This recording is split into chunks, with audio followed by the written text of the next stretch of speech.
Weil das Wetter draußen nicht so schön ist, mache ich heute ein ungeplantes Video. Und zwar ein Video über mein Manpack für den Amateurfunkbetrieb. Das heißt, ich gehe mal kurz meinen Rucksack hier durch.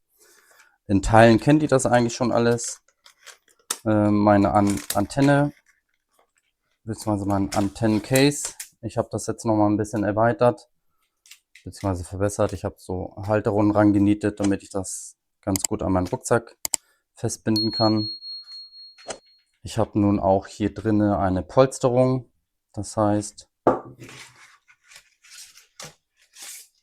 das sieht man natürlich nicht, aber hier unten ist ein Schaumstoffpolster drinne, damit das gegen den Verschluss nicht immer klopft. Ich habe nun auch, wie ich das schon im letzten Video gesagt habe, jetzt den Abstandhalter. Jupp. Dann packt man rauf und dann kann man ganz gut hier oben rauf kloppen mit einem Hammer. So, das packe ich schnell wieder rein. Den Abstandshalter dazu. Deckel drauf. Und weiter geht's. Dann habe ich hier mein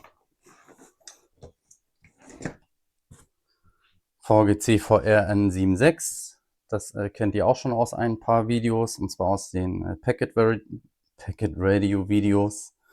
Das habe ich mit dabei für Digitalfunk, sprich für Packet Radio in dem Fall. Dann habe ich hier oben mein Nano VNA, den Rest der Antenne, sonst nichts. Das mache ich hier unten mal auf, damit es einfacher geht. Dann habe ich hier unten, ich muss immer mal zwischendurch kontrollieren, dass ihr überhaupt was seht. Mein Werkzeug, das ist die kleine Axt, wobei die Axt brauche ich ja eigentlich gar nicht, ich brauche nur den kleinen Hammer, um eben die Halterung den Anker in die Erde zu kloppen.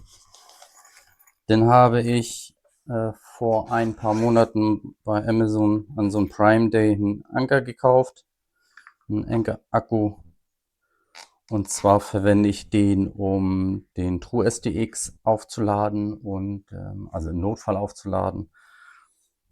Nein, das ist natürlich falsch. Den TrueSDX kann man nicht aufladen, sondern den Akku dafür, falls der leer ist. Und mein Panasonic FZ-M1, das kann ich gleich nochmal zeigen. Das funktioniert echt wunderbar. Gehen wir mal weiter. So, hier drin habe ich dann 2 Verpackungen wieder. Das heißt, den kann ich hier kurz wegpacken. Zeige ich als erstes das TrueSDX.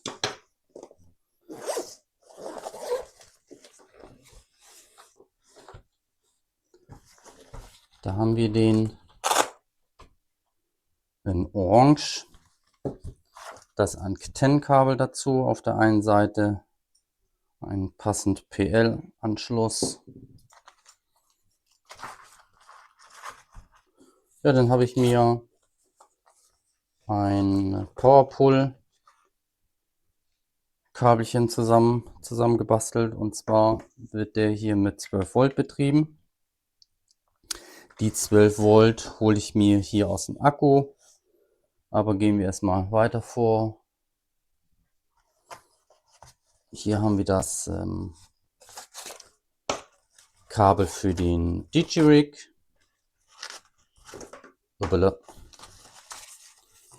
Da ist der. Ja, da rein. Dann habe ich hier noch ein zweites Kabel für den Digi-Rig. Das habt ihr im letzten Video nicht gesehen. Und zwar ist das CAT-Kabel. Das CAT-Kabel, Entschuldigung. Das schließe ich hier an. Und naja, dann kommt hier das USB-Kabel ran und dann ab in mein Notebook. Also in das Panasonic FZ-N1. Im letzten Video hattet ihr gesehen, dass ich das mit dem zweiten USB-Kabel gemacht habe. Sprich, Das Notebook hatte dann zwei USB-Anschlüsse belegt, aber der DigiRig DR891, der hat eben einen eigenen USB-Hub hier drin. Das ist das Nette an dem. Ja, dann kommt der hier rein. Dann haben wir hier weiter mein Akku. Das Schöne ist, dieser Akku liefert 12 Volt. Das heißt, ich kann hier mit diesem Akku den TrueSDX aufladen. Aufladen sage ich schon wieder falsch. Betreiben. Und ich kann den halt auch aufladen. Muss ich den TrueSDX abziehen. Und dann habe ich hier ein USB-C für 12 Volt. Der kommt hier unten ran. Und dann kann ich ich entwirre das mal kurz, an den Anker anschließen.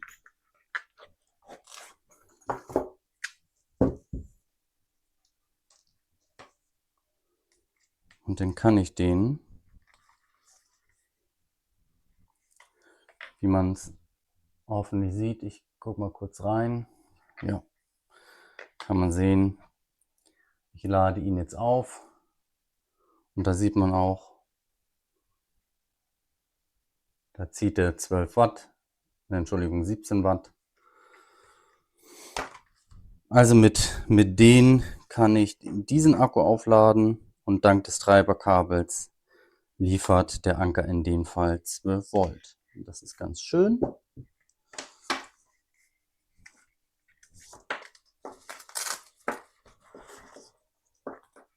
Jetzt mache ich das wieder ein bisschen ordentlich, verzeiht mir die Zeit.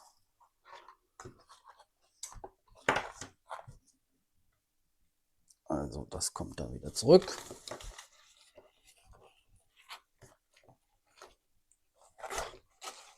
So, nur grob.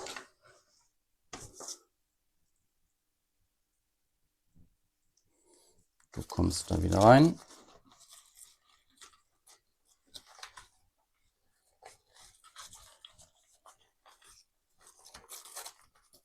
So.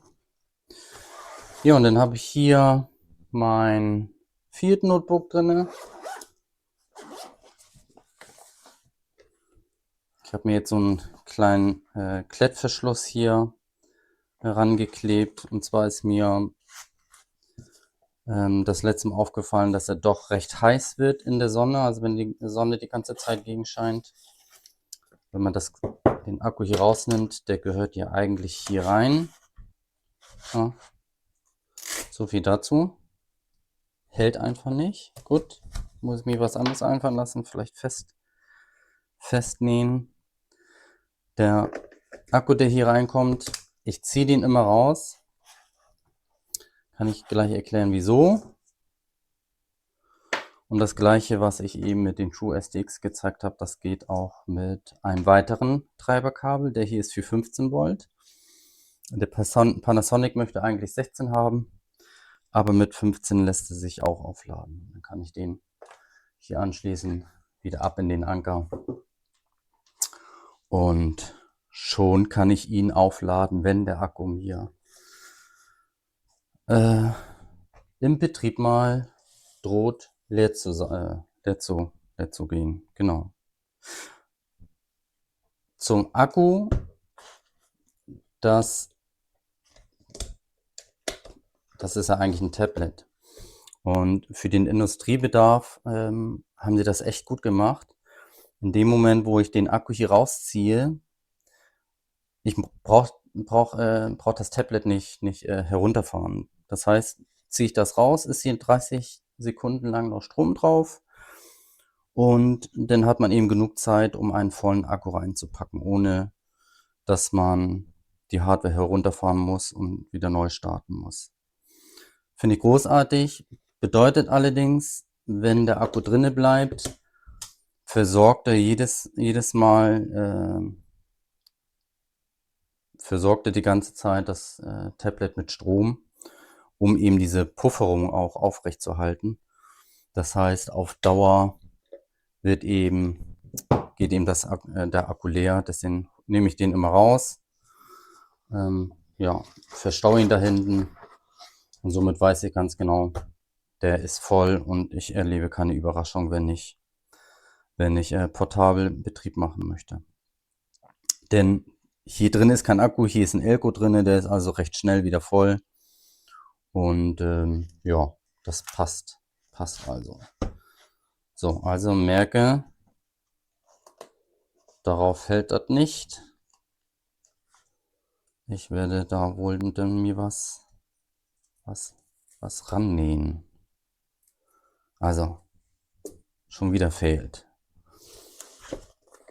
Gut. Also ihr seht, das könnte ich vielleicht nochmal anschließen. Zumindest im Groben anschließen. Ich habe dann dieses USB-Kabel hier. Muss das auch richtig rum machen. Und jetzt brauche ich nur noch den einen hier dran stöpseln und schon kann ich Digitalbetrieb mit den TrueSTX machen über den CAT-Anschluss. Im letzten Video hatte ich ja schon gezeigt, ich habe es nicht hinbekommen, das Ganze nur mit Digi-Rig und Audio und Mic zu betreiben. Das hat nicht funktioniert. Ging die auf Sendung, also der Empfang, der war wunderbar, aber ging die auf Sendung. Erst nachdem ich das CAT-Kabel da angestöpselt hat und JSA-Call entsprechend umkonfigurierte, hat das Ganze dann auch funktioniert. So, das ist mein Manpack für den Amateurfunk. Es ist relativ leicht, ich habe alles drin. Hier ist auch wirklich nichts anderes drauf als das, was ich für den Amateurfunk benötige. Wenn ich irgendwann mal auch portabel Satellitenfunk mache, werde ich hier noch andere Software draufpacken, aber aktuell ist nur FLDG drauf, JSA Call, meine Packet Radio Software und ja, CQR-Log für das Logging. Gut, das war's dann auch. Mich würde mal interessieren, wie ihr Portabelbetrieb macht, wie bei euch das Ganze, beziehungsweise wie ihr das, so langsam fehlen mir die Wörter, wie ihr das Ganze verpackt, um ja das relativ einfach mit euch rumzuschleppen, wenn ihr rausgeht und dort Betrieb machen wollt. Schreibt es mir in die Kommentare. Auf Mastodon könnt ihr dann, wenn ihr möchtet, mir auch Fotos zeigen. Ansonsten würde ich mich nach wie vor über Subscription freuen. Und wenn ihr schon subscribed habt, dann auf jeden Fall über ein Thumbs up. Vielen Dank. Tschüss.